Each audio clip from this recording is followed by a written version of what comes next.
সেনাপ্রধান জেনারেল ওয়াকারুজ্জামানের এক বক্তব্যের পরেই সরকারের পায়ের তলা থেকে মাটি সরে যাচ্ছিল, এটি সরকারই তার আচরণের মধ্য দিয়ে আমাদের সামনে স্পষ্ট করেছে।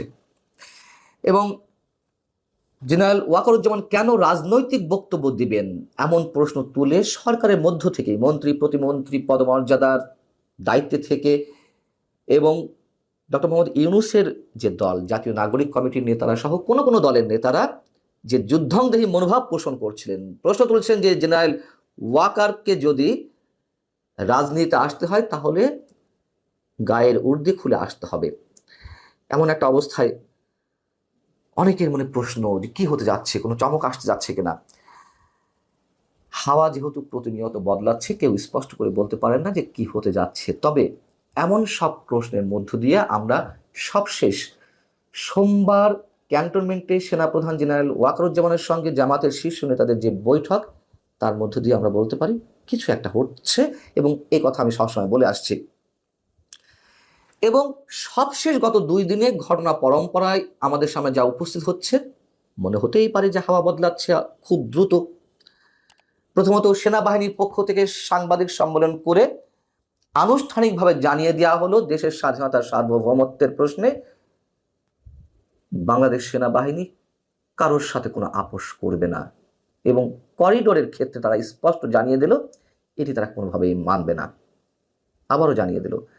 নিঃসন্দেহে এর মধ্য দিয়ে আমরা অনেক গুরুত্বপূর্ণ বার্তা পেয়েছি। একই সঙ্গে বিএনপি সেনাপ্রধানের বক্তব্য সমর্থন দিয়েছে।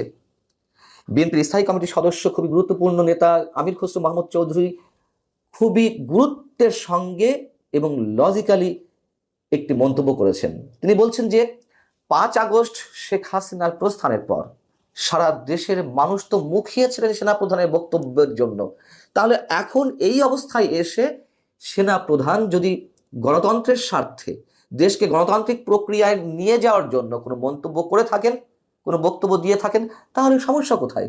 খুবই স্বাভাবিক। দেখুন, একটি কথা সবসময় বলি, বর্তমান অন্তর্বর্তী সরকার কোনো স্বাভাবিক সরকার নয়। এখানে সেনাবাহিনীর অবশ্যই অবশ্যই অনেক বড় ধরনের ভূমিকা রয়েছে দেশকে নৈরাজ্যময় একটা অবস্থা থেকে উত্তরণের জন্য। এ বিষয়ে আর বলছি, তার আগে একটু বলি যে জামাতের বৈঠকে কারা উপস্থিত ছিলেন। জামাতের নেতাদের মধ্যে ছিলেন জামাতের শীর্ষ নেতা আমির ডাক্তার শফিকুর রহমান এবং নায়েবে আমির আব্দুল্লাহ মোহাম্মদ তাহের। গণমাধ্যমের পক্ষ থেকে যখন জানতে চাওয়া হলো বৈঠক বিষয়ে, তখন আব্দুল্লাহ মোহাম্মদ তাহের বলছেন আসলে এটা তো সৌজন্য সাক্ষাৎ ছিল কেবল, সামগ্রিকভাবে বর্তমান পরিস্থিতির ব্যাপারে কিছুটা কথাবার্তা হয়েছে, এই তো। কি কি বিষয়ে আলোচনা হয়েছে সেটি জানতে চাইলে তিনি বলছেন সেনাপ্রধান বা সেনাবাহিনী কারোর সঙ্গে আমাদের ফর্মালি কোনো বৈঠক হয়নি। আবারও সে কথা।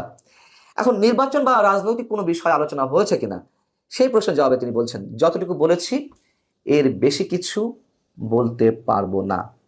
তার মানে এই যে এর বেশি কিছু বলতে পারবো না, এর মধ্য দিয়েই আমরা স্পষ্ট যে আরো অনেক বেশি বিষয়ে আলোচনা হয়েছে। এবং জামাতে ইসলামী জরুরি সংবাদ সম্মেলন ডেকেছে মঙ্গলবার রাজধানীর ডিপ্লোমা ইঞ্জিনিয়ার্স ইনস্টিটিউশনে। জামাত সাম্প্রতিক সময়ে রাজনীতিতে মুরব্বীর ভূমিকায় অবতীর্ণ হওয়ার চেষ্টা করছে। 21 মে অফিসার্স অ্যাড্রেসে সেনাপ্রধান যে বক্তব্য দিয়েছিলেন, তারপরে সরকারের মধ্যে যে তুমুল একটা উদ্বেগের বিষয় আমাদের সামনে স্পষ্ট হলো। তারপরে জামাতের পরামর্শ ছিল সর্বদলীয় বৈঠক আহ্বানের।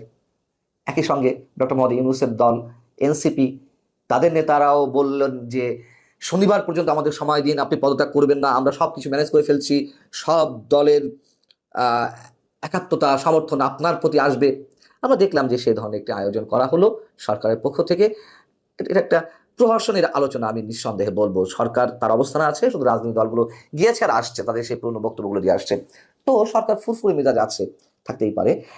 এখন কেউ কেউ প্রশ্ন তুলতে পারেন যে গত 5 আগস্ট শেখ হাসিনা দেশ ত্যাগ করার পরে যেই আলোচনার ক্যান্টনমেন্টে আয়োজন করা হলো, কাদেরকে ডাকা হয়েছে, সেই প্রশ্নের জবাবে সেনাপ্রধানের মুখ থেকে প্রথমে জামাতের নামটি বেরিয়েছিল, এবং সেখান থেকে অনেকে তাকে আক্রমণ করার চেষ্টা করলেন যে তিনি জামাতের লোক। আবার কি হলো, তিনি নামাজ রোজা করেন, ধর্মকর্ম পালন করেন, এই জন্য তিনি মৌলবাদী। কি আশ্চর্য বিষয়! ধর্মকর্ম তো আমরাও পালন করি ব্যক্তিগত জীবনে, তাতে আমরা সবাই মৌলবাদী হয়ে যাব? সে যাক।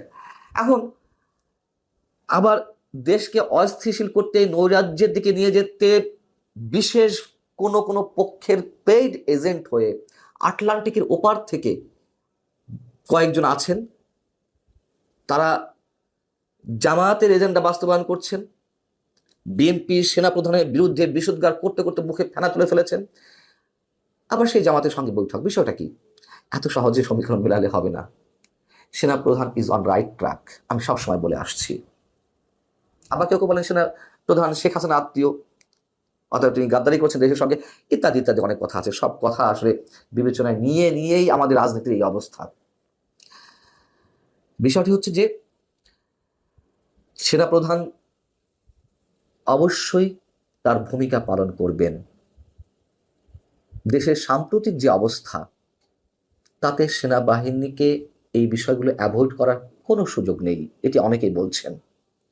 এর আগে আমরা দেখেছি যে দেশটাকে কেউ কেউ নিজের বাপের মনে করেছেন, এখন এই অবস্থায় এসেও কেউ কেউ তাদের নিজেদের বাপের বলে মনে করছেন। দেশটা কারো বাপের নয়। কথাগুলো শুনতে খারাপ লাগতে পারে, বাধ্য হলাম এভাবে বলতে। মানে এই দেশটাকে নিয়ে যেভাবে ছিনিমিনি খেলা হচ্ছে, অভিযোগ ছিল ভারত তার আধিপত্য কায়েম করছে, এখন কি হচ্ছে? এবং মার্কিন সাম্রাজ্যবাদের পক্ষে স্পষ্ট অবস্থান নিয়েছে একটি গোষ্ঠী। কাদের কথা বলছি নিশ্চয় বুঝতে পারছেন, আগে আমি বিস্তারিত বলেছি এর আগে কন্টেন্টে। বন্দরে বিপ্লব ঘটানো হবে, বন্দর বিদেশিদের হাতে তুলে দেওয়া হবে না, দিতে দেওয়া হবে না, এর পক্ষে অবস্থান নিয়েছে সেখানকার শ্রমিকরা। তাদের উপরে নাকি হামলা করা হবে। সচিবালয়ে যৌক্তিক দাবিতে আন্দোলন চলছে, তাদের উপর হামলা করা হবে, বিপ্লব করা হবে। বুঝে নিন কি অবস্থা। এবং বিপ্লব শব্দটা উচ্চারণ করতে করতে বিপ্লবের ধারই কমিয়ে ফেলা হয়েছে। মানুষ আর এসব বিপ্লবের ধার ধারবে না, মানুষ বারবার প্রতারিত হচ্ছে। এখন গত কয়েকদিন ধরে যে ধারাবাহিকভাবে রাজনৈতিক দলগুলোর সঙ্গে আলোচনার যে একটি নাটক আমরা দেখলাম, এর মধ্য দিয়ে সরকার বেশ একটা ফুরফুরে মেজাজে ফিরেছিল। জামাতের এই বৈঠকের পরে নিশ্চয়ই তারা অন্যভাবে কোনো ধরনের কোনো অঙ্ক কষার চেষ্টা করবে। তবে এটা বলি, তারা সহজে ছাড়বে না। মার্কিন ইন্ধন তো রয়েছে। এই অবস্থায় অন্তত আমি মনে করি, অনেকে বলতে পারেন যে চমক আসছে, এটা চমকের কিছু নেই। স্পষ্ট করে বলি, একটা উদাহরণ দিয়ে বলি। আমি ব্যক্তিগতভাবে মনে করি যে কোনো জঘন্যতম রাজনৈতিক সরকারের চেয়ে আরো ভয়ঙ্কর একটা অনির্বাচিত সরকার দীর্ঘদিন ক্ষমতায় থাকার বিষয়টি, এবং একই সঙ্গে সামরিক সরকারের বিষয়টিও। কিন্তু একটু খেয়াল করে দেখুন, এই ধ্যান ধারণার অনেক মানুষও এখন সামরিক সরকার চায়, যদিও আমি সেটিকে সমর্থন করছি না। আমি শুধু বলছি, দেশের এই অবস্থায় সেনাবাহিনীর অবশ্যই একটা বড় ভূমিকা রাখতে হবে, দেশকে লাইনচ্যুত অবস্থা থেকে উঠিয়ে একটা সঠিক ট্র্যাকে তুলে ধরার জন্য। এর কোনো বিকল্প নেই। কি হতে যাচ্ছে নিশ্চয়ই আমাদের খুব বেশি দিন অপেক্ষা করতে হবে না।